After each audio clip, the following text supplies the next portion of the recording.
This is a beginning point. This is the beginning of the rest of my life.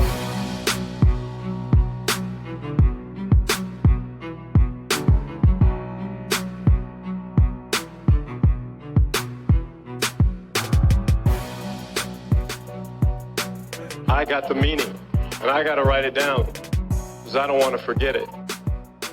Just win, baby.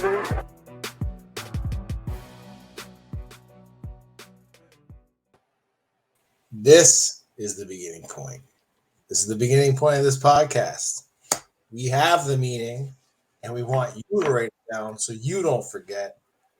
Welcome back to the Gold Jacket Podcast, proudly sponsored by Underdog Fantasy. Everybody loves an underdog, and Underdog has it all. Daily, weekly, and season-long best ball tournaments that are literally happening every day of the year. Plus, you can play their pick and prop games, get 5 picks right, and you can win how much? 20 times your money. Head on over to UnderdogFantasy.com. Use promo code TNFF. That tells them we sent you, and you will get a 100% deposit match on your first deposit up to $100. Welcome one and all to the Dynasty Football offseason. It is the greatest time of year.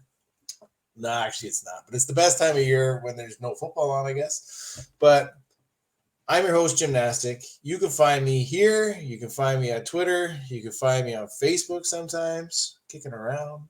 But on Twitter, I'm Gold Jackets, Gold Jacket QBs. I am joined, as always, by the other host of this show. Sorry, I am ranting already, and I said I wouldn't. His name is Connor Donald. He can be found on Twitter at Connor10. He can be found on numerous places throughout the interweb. Too many to list, but we are proud members of the True North Fantasy Football Network. Make sure you check out the entire network, the entire team at TrueNorthFFB.com on Twitter, on YouTube, TNFF Network, and on the internet at TrueNorthFFB.com, where you can find articles, rankings, you know the deal, podcast streams, and so much more. We've been talking about key free agency positions and free agency landing needs, and we're continuing this week with wide receivers. What's happening, Connor? Man, I'm excited. I mean, we're going to throw this out to everybody probably Friday morning, but this is our second recording of the night, so if we, start mixing up running backs and wide receivers, it's because we did running backs literally 2 minutes ago. And now we're rolling right into the wide receivers. But I'm excited to talk about because we talked about running backs and we said, oh, that's super interesting, but it's more interesting for the, figuring out the strategy for how you want to attack the running back by committees, what committees to have, what running backs to have in specific committees and why. The wide receiver position, boy, this is a wasteland. 89 total unrestricted free agent wide receivers this off season, plus a class of wide receivers that is getting some ridiculous hype on Twitter. As always, guaranteed there's going to be a couple that do amazing and a whole host of them that land, wide receiver 3, wide receiver 4, barely fantasy relevant roles. But that's neither here nor there, because once we start talking about these free agents, you're going to see why there isn't that many jobs to be had, despite what people may think about the wide receivers coming out. So let's dive right into it. You know a lot of the names. I'll give you a rundown of a couple if you don't remember. Allen Robinson, Chris Godwin, Devontae Adams, Will Fuller, Juju Smith-Schuster, Mike Williams, Christian Kirk, Odell Beckham Jr., DJ Chark, Michael Gallup, Amari Cooper, ? Alan Lazard, Russell Gage are just a few of the 89 names that are hitting the market. And we're going to start in Arizona. So DeAndre Hopkins coming back from his injury. Obviously, he's going to be the alpha. He's going to be the wide receiver 1 there. No doubts. Can he stay healthy? That's where the question comes into play. And behind him is Rondale Moore, who was used absolutely horridly by Cliff Kingsbury. His average depth of target was almost negative yardage. He was expected to do almost everything himself. And then Andy Isabella. That is pretty much the look of the wide receiver chart there as Christian Kirk becomes a free agent, and so does AJ Green. Thoughts on Arizona? Do you think they bring back Christian Kirk or AJ Green, or do you think they kind of go starting fresh at the wide receiver 2 position? I really think this now is going to be gauged on the free agency market, on which wide receivers do different things. So let's look at what Arizona needs really in a wide receiver too, because they have the alpha, like you said, and Nuke. They have Andy Isabella that can be a nice field stretcher. What do they really need as their wide receiver too? I think they need a guy more aching to the fit. Really, man, Juju Smith. I really think Juju Smith-Schuster Great choice. Could a go to Arizona. A slot guy. And I think it would make his value go through the roof again, where he's not the alpha. You got an alpha in Nuke, just like you had an alpha in Antonio Brown when you shined. That's my guess anyway. And you got a good quarterback potentially. I mean, under contract for a few more years and franchise taggable. Might as well keep forcing that while you have the opportunity to force it. Absolutely. While you have him under that cheap rookie contract, and he has almost no leverage. But because I don't think Juju goes back to Pittsburgh. The issue Ben gone, I don't think he does a hometown discount anymore. See, the issue that I have in Arizona, they only have $2 million. Oh, so how much cap don't matter? Remember, 6 weeks ago, cap don't matter. Okay, within reason. He's obviously got to work his whoever their manager is has to work his magic at figuring out how can I free up more than $2.7 million, because you need a lot more than that to deal with the positions. This is one of those places where I almost think that wide receiver might be addressed through the draft, day 2, round 2, round 3. And you get that type of slot wide receiver, somebody you can work with who can do some good things for you. But I don't think they're going to have the money to get an impact wide receiver off of free agents. Maybe a veteran guy, maybe some guy willing to take the minimum.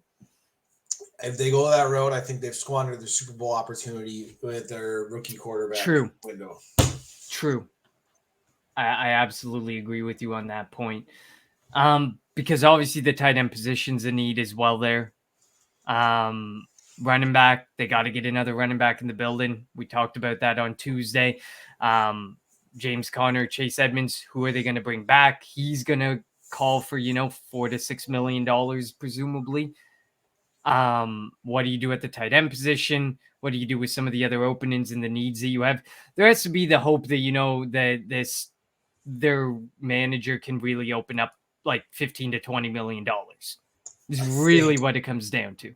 I think eventually they will. Well, then they also have to have about $25 million in space for their draft room or something like that, or not always. Usually, when you're undercut, so when the way the contracts work is it's your top 50, 52, 51. So your top 51 contracts. Usually that's round 1, round 2, round 3. Usually it's about, $6 to $8 million for your rookie class. The rest of them don't count against your cap because they're not going to land in the top 51. So right now their top 51 cuts off at $705,000. That's the end of their 51 guys. So, I mean, realistically, yeah. So he's basically really got to open up about $30 million. Because that's going to cover off, your $6 to $10 million for your rookies, and then hopefully $20 million to spend and play with. So Perfect. I don't know if wide receivers at the top of their list of needs or like anybody's going to go there, but I do agree that they're going to squander the window of their childish rookie quarterback, Kyler Murray. If they don't bring in another wide receiver, maybe AJ Green will come back on a cheaper deal that's incentive laced. Although the way that Christian Kirk and AJ Green played this year, I think they're due to get more than what Arizona can offer them. I think they're going to end up a month or two after free agency closes, maybe after the draft, there's going to be those leftover free agents. I think they're going to be left looking at them and saying, all right, which one of you wants a job? Here's the veteran minimum. Here's some incentives. Let's see what you got. Possibly. Now, the Atlanta Falcons, we also talked about them, overlapping teams from who we spoke about earlier. There Sure likely is no Calvin Ridley. It looks like they want out from under him, free up $11 million. Russell Gage is a free agent. Olamide Zaccheaus is a free agent. It sounds like they want to bring Russell Gage back, but it depends because he's had a really good couple of seasons playing that wide receiver 2, wide receiver 3 role, pushed into the wide receiver role wide receiver role 1. But Cordell Patterson really was wide receiver 1. But he kind of got pushed into this role this season that kind of really proved something. And, the way it looks like this market's going to get expensive very quickly. Guys like Michael Gallup, Christian Kirk, Russell Gage can easily start fetching significant money. Kendrick Bourne and Nelson Aguilar last year. I think it can get that wild that quickly this year. Yeah, but what didn't make sense about those 2 picks that you just mentioned was like there was better wide receivers on the market that got less money than them. Absolutely. Listen, I'm not sitting here saying that, this is Bill Belichick's shining moment by any means. There was a lot better wide receivers, in my opinion. They got less money than them. Really, the best thing to do would have been combine Aguilar and Bourne's salaries and spend that on one way better wide receiver than the 2 of them combined. Who would you like to see in a perfect world go to Atlanta? Let's say they've shored up their backfield. They got a guy. They got Cordell Patterson signed back. He's going to be their running back. Matty Ryan's there. They got Kyle Pitts. Who do you want as their wide receiver 1 and 2? Will Fuller. Are you fucking shitting me? Will Fuller fits to me. As what? As a wide receiver. Say they bring Cordell Patterson back. Hey, I got you. And then they got Will Fuller as a field stretcher. He's still a good guy. He had what are you doing for the other 8 with games? This thing. But see, so the issue with the wide receiver position in Atlanta, you have to be prepared to prove it. This is where a prove it deal is 100% coming into play because you're not going here for a championship. This is a middle of the pack. This is going to be your 7 and 10 team, and 8 and 9 team, mediocre team, wins a game or 2 they shouldn't, beats the weak teams like they should. And so you need a guy who wants to come in and prove himself, take a bit less money, get some incentives, prove it so he can test the market again. You've already seen this. Your 1 or your 2? He's definitely your 2. He's your prove it 2. Cordell Patterson. It's Cordell Patterson. He's your running back. He's your running back. You need a wide receiver 1 in there. But no, you're not going to get a wide receiver 1 out of this free agent class. Some of these guys are coming off the franchise tag. They're coming off their prove it deals. It's time for them to get their Allen Robinson and Chris Godwin and Juju Smith-Schuster are not going to Atlanta. Is Kyle Pitts going to be the 1? Are they going to transition into Kelsey Light with him? Where definitely most of that 100%. Offense is running through him now. 100%. I think like without DJ Chark. I think DJ Chark could be a pretty good wide receiver. That's a great one. That's a good one too. That one didn't even click right away. I'd like to see DJ Chark and then put Will Fuller as your 2. Sure. 8 games, you get a wide receiver 2 out of Will Fuller. 12, 13 games, you get a wide receiver 1 out of DJ Chark. They'll have them. Say you free up the Calvin. Say you get rid of Calvin Ridley. That's $32 million to play with. I think we were talking about it earlier. They have $20 million. Rejig some contracts, man. They're going to be probably closer to $40 million in cap space when all's said and done. So then you're sitting there and it's like, okay, what do? We definitely need at least 1 good wide receiver, and then another one that maybe wants to prove it. DJ Chark and Will Fuller. That could be a really intriguing combination with Cordell Patterson, although they do have a lot more needs. So, I mean, I don't think you can full blitz of the wide receiver running back position. I don't think they're going to do that. But like I said, I think they're going to re-sign Cordell Patterson. And I think a cheap wide receiver 1 option for him is DJ Chark. I mean, let's just face it. The wide receiver 1 and the RB1 next year in Atlanta is going to be Cordell Patterson. Like, let's just face it. He did it this year. He's going to do it again. Although I'm not a Pitts guy. It could be Pitts. I think you're going to definitely see Pitts get like 120 targets. No doubt. I don't think it's 100% going to happen. He's going to get peppered with targets. Hayden Hurst is a free agent. Zacchaeus is a free agent. Gage is a free agent. Ridley's going to be out of the picture. There's so many targets that are going to be there. And I'm not even talking vacated targets. I know they're vacated targets, but there's just the sheer volume of people that are out and the sheer volume of number that you can bring in that are going to be reliable targets that Matt Ryan's going to want to go to is just so dramatically different. It's Cordell Patterson and Kyle Pitts offense to pretty much lose. And there's going to be some pieces sprinkled in there, I think, in Atlanta. I love it. The Chicago Bears, they got Darnell Mooney, which likely is their wide receiver one. Allen Robinson on his way out the door. He said, fuck this, enough of this shit. I don't see any way he comes back. And then Daz Newsome. It's pretty much Darnell Mooney and Daz Newsome. What do you think in Chicago? Do you think they...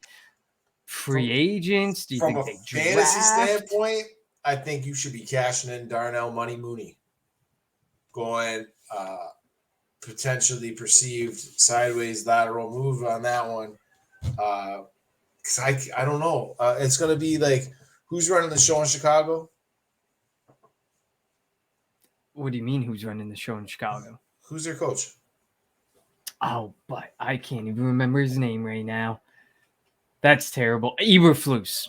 So it's not even an offensive mind. It's a defensive mind. Yeah, I don't know, man. I don't know. I don't know what kind of scheme they're going to bring in. I don't know what type of wide receiver you're really going to need. I think they got $26.5 million to play with. Like, I think Mooney's going to be the one, but man, I don't know. Like Alan Lazard maybe on the cheap, but like, ouch. Right?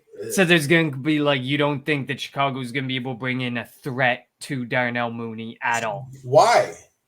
You just saw Allen Robinson go there and fucking tank his value. The guy produced with no quarterbacks ever in his entire career. I've been pounding the table for this guy ever. I've been vocal saying his best quarterback ever was Christian Hackenberg in college. And he's still produced these awesome numbers. I've been on record. Remember, I've said, I go, what's the difference between Allen Robinson and what was it? Mike Williams. It was a quarterback. It was the quarterback. What was it like? That was it, really, for me. No, I don't see any wide receiver that commands big money want to go there. I'm going to right now, real quick, make my play again this season for free agent Allen Robinson to come to the AFC best team, Kansas City Chiefs. I think you and Patty could go do wonderful things together. Not even too much big piece of the pie. You don't have to really worry about you, Kelsey, and Tyreek can be the big three in the football world. And love life, man. Like let's do this. Come to KC. We got good barbecue. Andy Reid knows his shit. Football. So you guys and your $11.5 million. I want to spend $10.8 million on Allen Robinson. We'll shove some of that money with Pat Mahomes. We'll back end it a little bit. We'll push it back a year. We'll clear up. Okay, well let's talk about that because I have Kansas City on the list. Chicago, Darnell Mooney's the one to own. There might be a complimentary piece come in, but what's this person's fantasy value going to be? We saw the wide receiver 2 last season. Yes, can we blame it on Matt Nagy? Sure, maybe you want to blame it on Matt Nagy. Maybe you want to blame it on the offense. Now, by the way. But now we're going to move to Kansas City. As an advisor, he's nowhere near a headset, nowhere near calling plays. So don't you worry about it. That could be the thing that keeps Allen Robinson away. He's like, no, wait, you brought that Matt Nagy guy in here.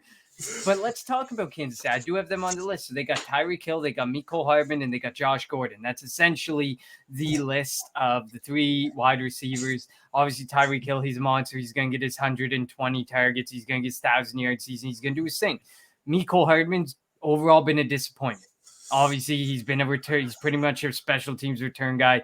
You can throw the ball to him periodically. Is he going to catch the ball? Who knows? And Josh Gordon, well, God, I don't know what to say there. But so Kansas City, what about from your perspective as a KC fan? What do you think? I know you want Allen Robinson there, but do you think the draft is more realistic for Kansas City?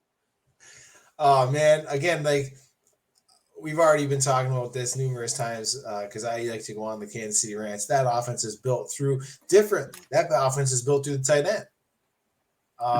And they have a nice wide receiver one, so they don't really need to command a high-end name. They could have drafted DK instead of Mecole Hardman. That one kind of hurts, but I guess he didn't really need a DK, but could have used him. If it makes you feel better, we took JJ Arcega-Whiteside and we could have had DK Metcalf. At least your guy's doing something. But so like they don't really need to command really a big name. I like the guys like the secondary pieces like the Denard Robinsons, your Byron Pringles. I don't mind those guys, to be honest with you. Are they good fantasy values? No, because it's literally a roulette wheel. It could be a Byron Pringle week. Who knows? Is it week 8, week 6, week 1, week 9? Who knows? Like, you never know, right? But he's a free agent, Byron Pringle. Yeah, but they could probably bring him back. If honestly. They want, yeah. Mm-hmm. Well, do you think he's going to command massive money like any of the other names? No, definitely not. No. Exactly. Does he know the system well? Absolutely. Does he have the trust of Andy Reid? Absolutely. Does he, more importantly, have the trust of the quarterback, Pat Mahomes? Yes.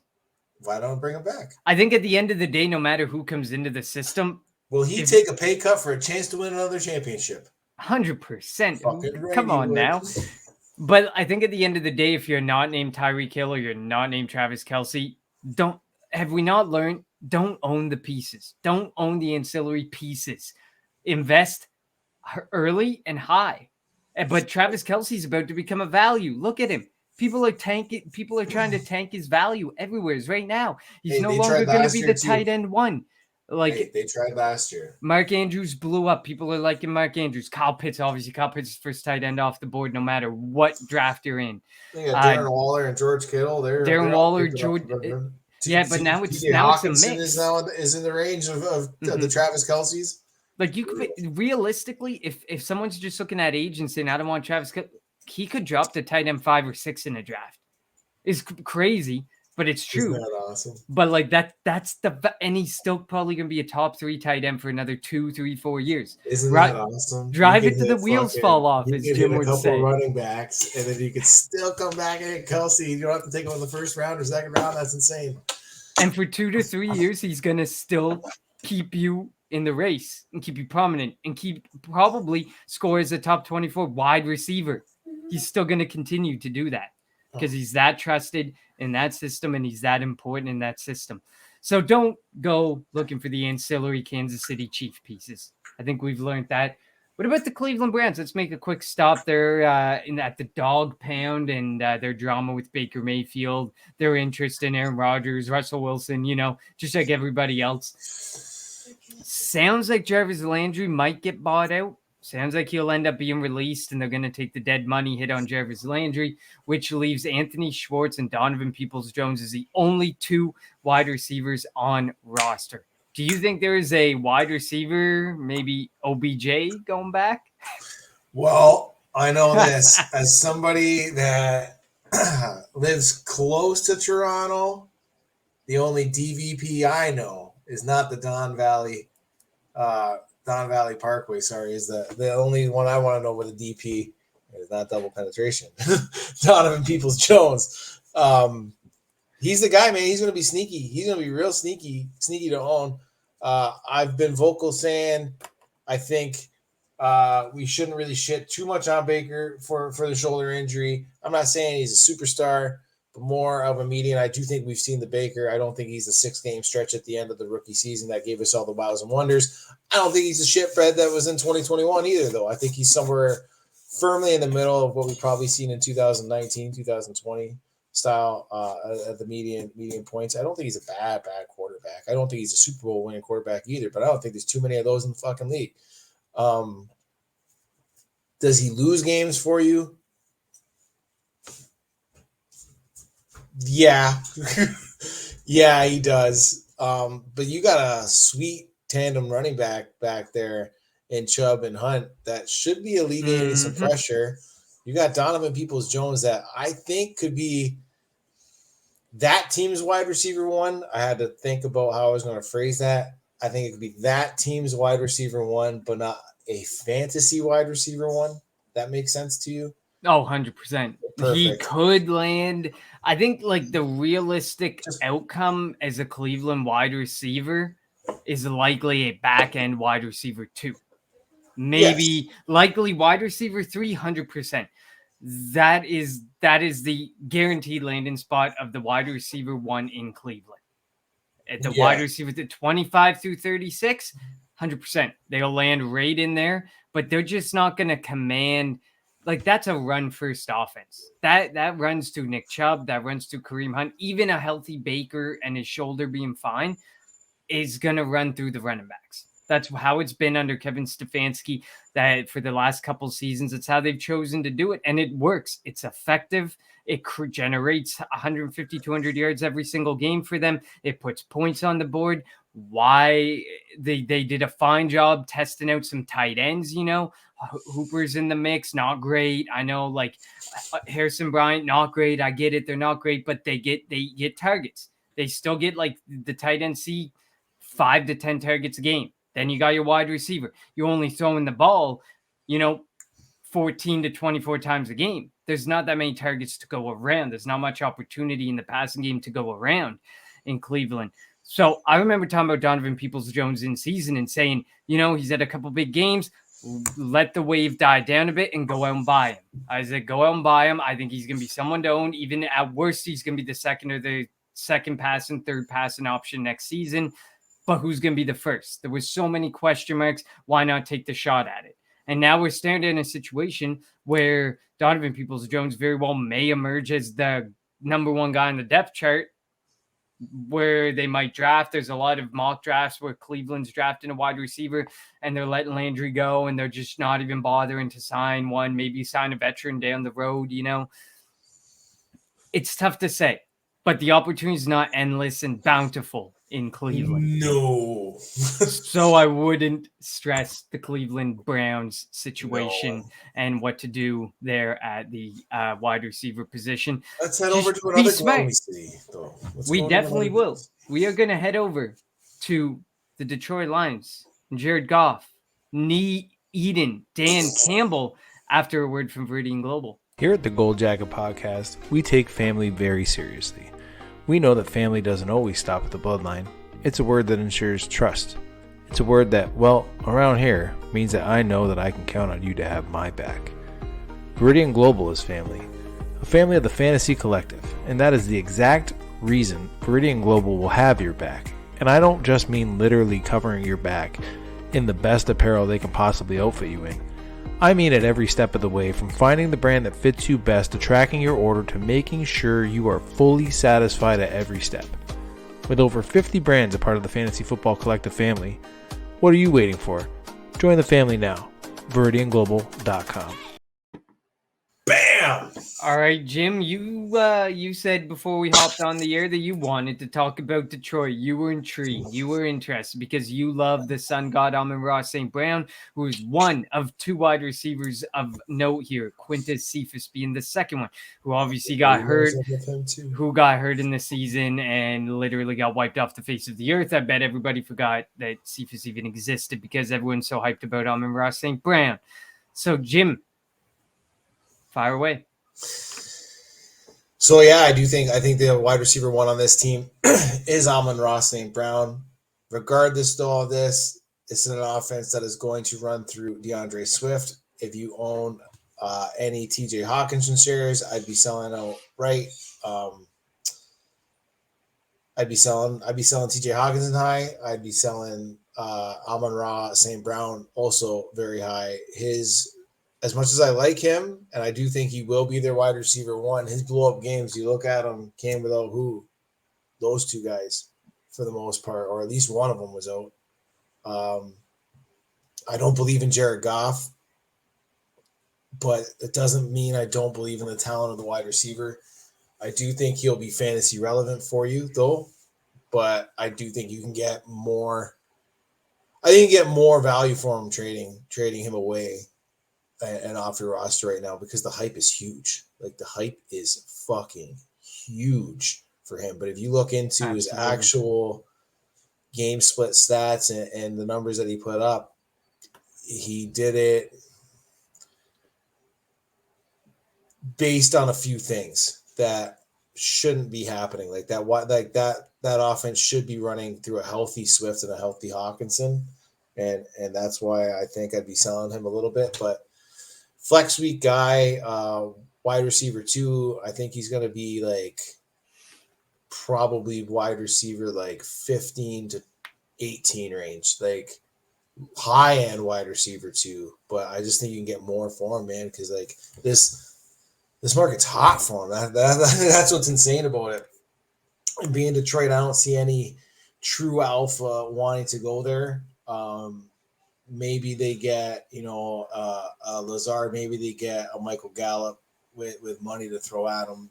But I don't think they get like a Devontae Adams. I don't think they get a Mike Williams, an OBJ, Amari Cooper type of an Allen Robinson, Chris Godwin style type of wide receiver, a true alpha. So with that being said, I think the Sun God will be their wide receiver 1, just like I think Donovan Peoples-Jones is going to be the team. Last thing we talked about was wide receiver 1. Only difference is I think he's going to be up a few more rungs higher, and the hype's higher on him too. Like the hype's pretty high on Donovan Peoples-Jones too. Like he's got a lot of truthers. He's got a lot of. Oh yeah, he definitely has a lot of truthers that came into the picture before this season. Like heading into this season, it was like if OBJ gets out of the way, because the OBJ rumors were there in the offseason. If OBJ gets out of the way, look out for DPJ. And man, well, I mean, to an extent, it's true, and to even more of an extent now, there might even be more of an opportunity for him.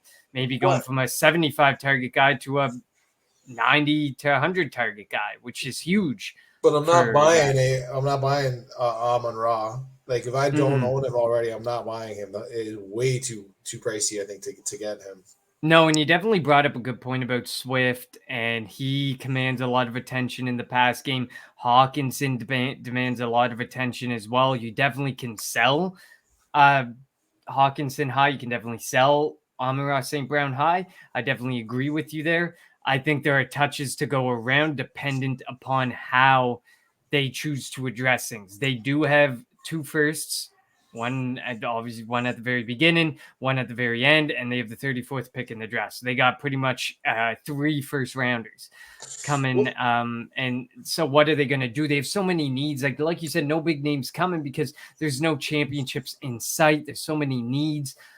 Lots of defensive needs. So like this offense very well could run through them. And that's the best selling feature right now because this team is bound to start getting better. And then where does Amon-Ra St. Brown's value sit? Well, here, let me ask you a question fantasy wise right now. Do you think that you could for Amon-Ra, who's more valuable right now? Amon-Ra St. Brown or Michael Pittman? Amon-Ra St. Brown. Which is nuts to me. You do have whoa. That is fucking nuts. It is nuts. It is the Pittman is so disrespected. Not so disrespected. People like Pittman. There's a lot of Pittman love. But let's just do a quick double here. Amon-Ra St. Brown or Michael Pittman? You're on the clock right now. Michael Pittman. Perfect. So that's what I'm going to allude to. So you're smart. Thank you. I think you could actually. I was going to say, and I just want to test it out there. I think you could trade Amon-Ra St. Brown right now for Michael Pittman in a late round draft pick or Michael Pittman in a throwing piece. And I think that's absolutely insane. Do I think Amon-Ra St. Brown is good? Yes. Do I think Michael Pittman's better? Maybe. Do I think he has a better opportunity on a better team? Absolutely, I do. I love Michael Pittman. I'm actually bullish on him. We're going to talk about him a couple teams from now. And there's one player that I think he reminds me of quite similarly and on their career paths, rookie seasons, etc. And I think people are missing out on it. Just the same way these people missed out on this other wide receiver that I see a lot of similarities in him. People missed out on this one wide receiver for 2 years, maybe. I think it was year 3 when people finally got on his hype train. And it is important to note, like, if you're going to sit there and you're going to question the quarterback position, Jared Goff's job is not guaranteed either. Nope. There is no guarantee at what's going on at the quarterback position there, just as there's no guarantee at the position in Indianapolis. There's one guarantee, though. They're both the poster child at wide receiver ones on the teams right now. Respectively, they would be considered the wide receiver 1. It just depends on what happens as the as this offseason rolls along. But we'll keep rolling to the NFC North friends of the Lions, the Green Bay Packers. Devontae Adams is a free agent, likely to be franchise tagged. Alan Lazard, a free agent. Marquez Valdes-Scantling, a free agent. Equanimeous St. Brown, also a free agent. So they are losing pretty much the entire receiving corps except Randall Cobb, who they traded for at the request of Aaron Rodgers, who may not even be there either. So, of course, here we are riding the Green Bay Packers soap opera, one of the most exciting things of every offseason. I think Devontae Adams obviously is back in Green Bay. I also think Aaron Rodgers is also back in Green Bay. I think that's going to happen. So I don't think that the discussion needs to go much beyond that. And as we've started to learn, similar to the situation in Kansas City, you don't really want the ancillary piece behind Devontae Adams. You just want Devontae Adams or A.J. Dillon, Aaron Jones. Depends on where they go. Because if Aaron Rodgers is back, that offense is obviously going to go through them and Devontae Adams. So that's all I got to say on Green Bay. I'll say if Adams is back, he's only back with Rodgers. I think they're paired. Now, what happens if Devontae Adams gets franchised? He has to sign it or he's sitting out for the year. I don't know. I'm sure he could retire pretty comfortably. It's not outrageous. I'm sure he could, but I don't think he's not outrageous. You to, just watched Super Bowl champion Ali Marpet retire. I agree. 28. Agreed. Definitely. It could totally happen. There's not much to – I don't think there's much to say about Green Bay, mostly for the fact that, like, no matter how this coin lands, it's ugly. It's ugly, Absolutely. Man. They don't have money. They don't have any money to spend. So Lazard's gone. MVS, he could come back on this super discounted deal, but MVS is MVS. You don't want him for fantasy. You can't trust. He's gonna have one or two huge games on the year. You're never gonna know which game it is that you have to start him in. He's gonna explode. He's gonna sit on your bench, and you're gonna be like, "Why do I have this guy on my roster?" Quick, do you want the other St. Brown? We went from one St. Brown to another. Do you want that other one? Equanimeous? No. Okay. You don't want Equanimeous. I don't want Alan Lazard. I don't want MVS. I don't want Equanimeous.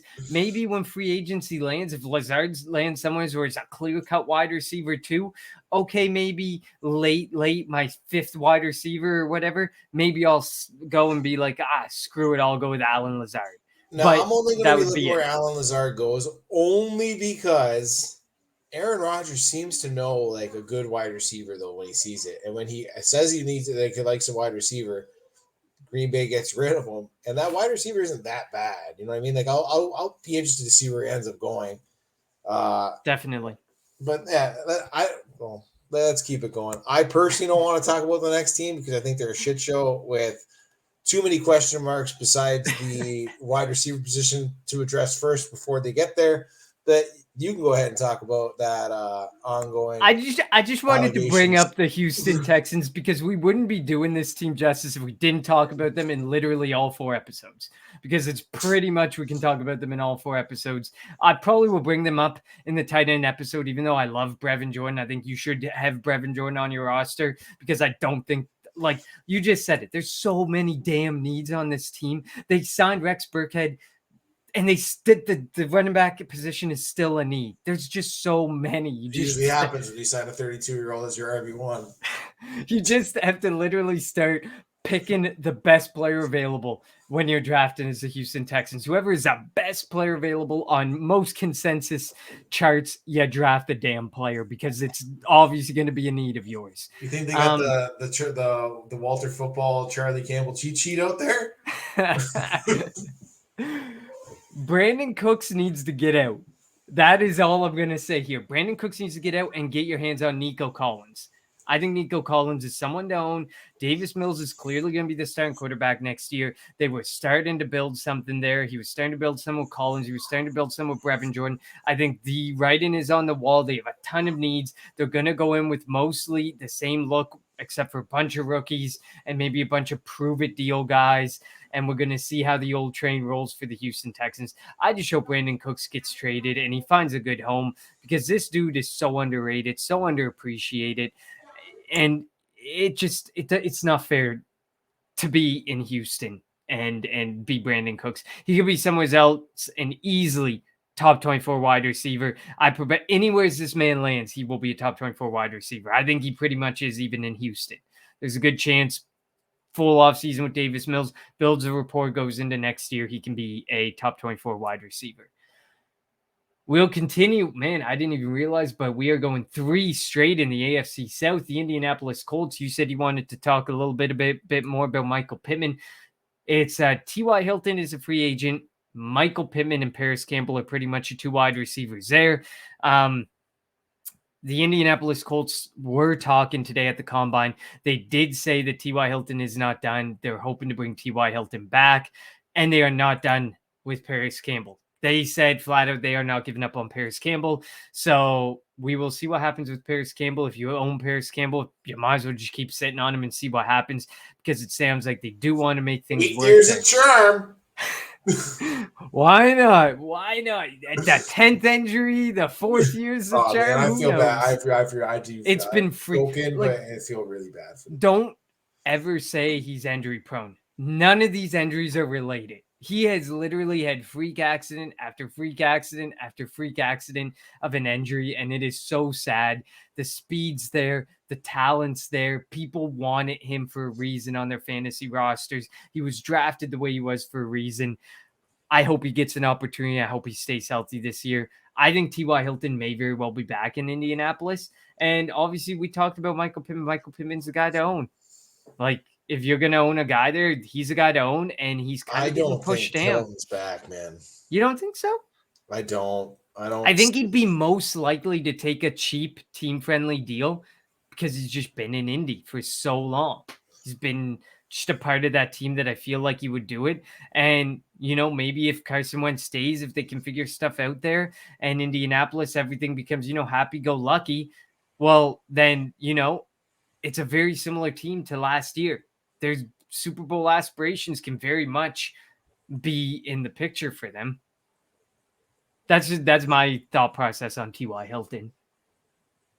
I just don't. I don't think you should care about him. I don't think they have any incentive to bring him back. That's all. Like, personally, I don't think there's any reason to care about him for fantasy. I think take a shot on Paris Campbell super late, sure, and take your hit on Michael Pittman, because I think Michael Pittman's going to be a value in drafts this year. I wouldn't be shocked to see him go in fringe top 24, if not just like maybe like tail end top 24, especially with the wide receiver class coming in. And I think that is a hell of a deal for Michael Pittman if you can get him somewhere around that ballpark. Absolutely, Connor, man. I totally agree with you.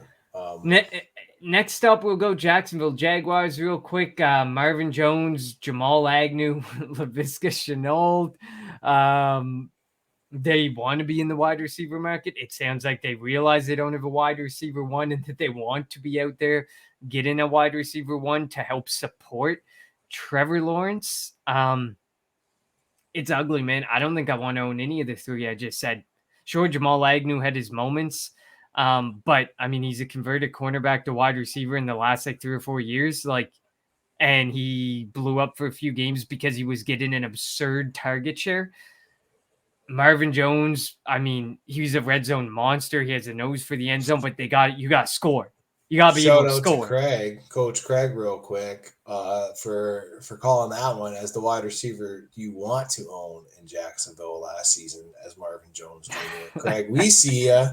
We listen. Thank you, buddy. He is the wide receiver 4 in fantasy, but he was the wide receiver you wanted to own in Jacksonville. He was right. And Laviska Shenault, man, I mean, they continue to speak highly of them. They continue to say they want to have him involved. I don't know. I still stand by the thought that Travis Etienne and Laviska Shenault vulture from each other. So I think I'd rather Travis Etienne over Laviska Shenault, because I think Travis Etienne's probably the better. He's going to get the fresh slate, the clean opportunity to work with. Laviska Shenault, he's tried. I just don't know. That's definitely a spot to watch and see what they do at the wide receiver 1 position and what they do for Trevor Lawrence for sure. Las Vegas Raiders, they got Brian Edwards and they got Hunter Renfrow. What are your thoughts on Vegas? I think the wide receiver you want to own there is going to be Hunter Renfrow.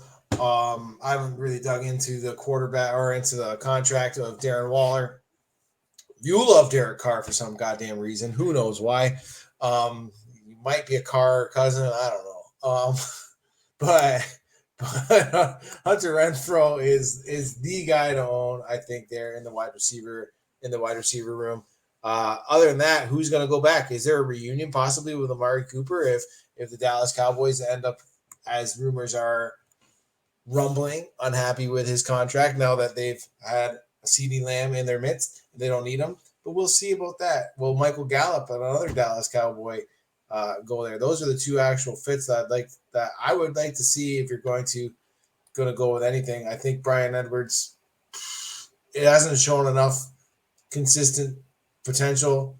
Yes, I liked him. He was an early breakout age, the body mass, all the data points looked good on him.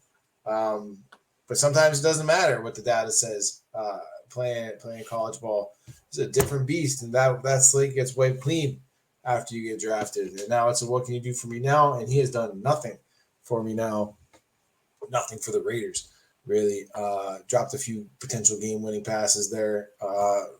Anyway, you're here and there. So what would happen is there bad blood between the organization and Amari? I'm not 100% sure. That would be a place I wouldn't mind seeing him go back, though. Has an instant rapport with Derek Carr. Doesn't have to build up anything like that. But it all depends on what Dallas is going to do with him. But he would be my number one option on potential free agents. I know he's not a free agent. But on the roster right now, I want to own Renfrow. Yeah, I mean they're in the market for wide receivers. I mean, there's so many teams in the market for wide receivers. They want Devontae Adams. I don't know if Devontae Adams is leaving. Is that what they've said? They do want Devontae Adams. I mean, it's the connections there with Carr and Adams and stuff. Oh, so, what? From fucking 15 years ago it when he doesn't played matter. college? The connection's there, okay, Jim? The connection is there. The connection's there with Amari from 2 years ago. Agreed. The connection's there with Amari. If they can mend the broken bridge there, maybe.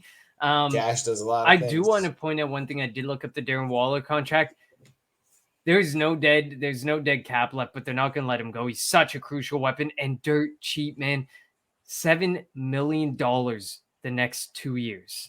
That is all he's getting paid. $7 million in 2022, $7 million in 2023. Wow. And he is definitely worth so much more.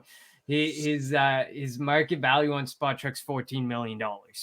If he were to get a new contract, he'd be worth bordering on $14 million. And he's getting paid $7 million the next 2 years. So what a deal there with Darren Waller. And he's obviously going to be the number one target getter. He is a target vacuum. So, but so was Hunter Renfrow. I actually agree with you on Hunter Renfrow for sure there. Definitely probably the one to own. And we'll see what else happens with the Raiders and who they go for. Last up, my team, the Philadelphia Eagles. Devonta Smith, obviously current wide receiver 1. Quez Watkins has been called the de facto wide receiver 2. And then Jalen Reagor, who already de facto wide receiver 2 over my boy Jalen. Yes, definitely. And then there's JJ Arcega-Whiteside, of course. People think I'm joking about that. I got to sign Jalen Reagor jersey in the basement. I know. Don't you worry, Jim. I know that's your boy. You want him to work out. You know what? Jalen Reagor, I would be happy for him if we were able to find him a new home and he had success. If he found success, good for him. I think that he just needs a new home. The Philly fans and the Philly faithful are very harsh people too. It's funny to hear Philly and faithful in the same fucking word, man, because or the same sentence, because you guys are not. You're not faithful. Oh shit. Yeah, so we're in the market. Mike Williams is a name a lot of people talk about. I don't love it. I mean, yeah, he's your X receiver. A lot of people, they're like, you need an X receiver. Allen Robinson comes to mind. Mike Williams comes to mind. PFF put Juju Smith-Schuster. He's a big slot guy. That would mean Quez Watkins moves out to the outside, and you hope that he can burn and win with his speed on the outside. I mean, the hope here would be that, Jalen Hurts develops and can maintain a number of different receiving options. I think that's the biggest concern. When no matter who comes in free agency or if we draft, because everybody in mock drafts has us taking a wide receiver in the first round for the third year in a row. So maybe, Traylon Burks, Jameson Williams, there's a whole bunch of names being thrown out there. Perhaps, but it all relies on Jalen Hurts because you already have Dallas Goedert in-house. You already have Devonta Smith in-house. You have a team that is run-focused, run-centric. They became like the number one rushing offense as soon as they found their identity in week 7 last year.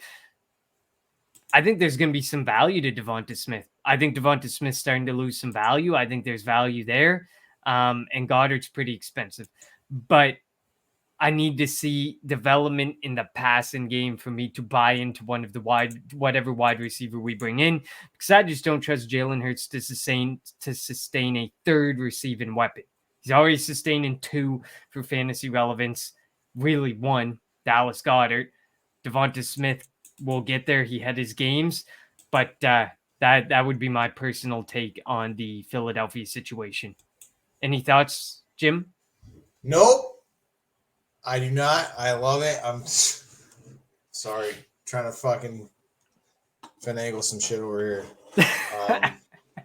I'm listening. Trust me. I know it doesn't look like it. I am totally listening. I'm looking at some interesting shit right now. I think you see 2 new wide receivers in Philadelphia. 1 through the draft, 1 through free agency. Well, you have to. Then I think it's all a matter of figuring out what's going to happen. How's the offense going to work? How's it going to run? If it's going to continue to be an offense where you see the ball thrown 15 to 20 times a game and run 20 to 25 times a game, that's going to hurt. That will really hurt figuring out how to work the wide receivers there. If this team suddenly throws 20 to 30 times a game and the running average ticks down by 5 or 10 per game, maybe, perhaps there's a better conversation to be had about the receiver position there in Philadelphia. But that's it, Jim. We got through the wide receivers. Next week, we are going to hit up the tight ends, and then we are probably going to start diving into getting some guests on the show and really diving into the rookie class and figuring out what we want to do with the rookies, doing some rookie mock drafts and so on and so forth. But of course, before we go, shout out to Trophy Smack. Make sure you allow your league's champion to hoist a fantasy Lombardi by using the promo code TNFF with your purchase at TrophySmack.com and receive a free championship ring. They have over 1,000 customizable trophy combinations, championship belts, and rings to choose from. So make sure you go over to TrophySmack.com, promo code TNFF at checkout, and a free championship ring is all yours. Thank you, everybody, for listening, watching, supporting us. Make sure you rate, review, like, or subscribe wherever you're listening or watching. If you're on YouTube right now, make sure you hit that thumbs up button right below us. That just helps to draw some more attention to the gang. I didn't even realize. Shout out to Veridian Global as well. Jim changed his shirt between shows. That sure is did. impressive. I gave you the magic illusion that we didn't do this back to back, Connor. Here I'm talking about it, but no, we didn't do this back to back. Jim rocked the GOAT District Tuesday, and here we are on Friday rocking Dynasty Rewind. Yeah, go check out our boys at Dynasty Rewind, man. Absolutely, they are killing it on their YouTube channel for sure. Check them out. So shout out to Veridian Global, Trophy Smack, Underdog Fantasy. Go use our promo codes there. Go check out the Awesome Football Collective at Veridian Global. The True North Fantasy Football Crew, they're above Jim's head. TrueNorthFFB.com, True North FFB on Twitter, the TNFF Network on YouTube. Follow Jim, Gold Jacket QBs right below him. Myself at Connor10, TEN on Twitter. And for now, we will see you all next Tuesday.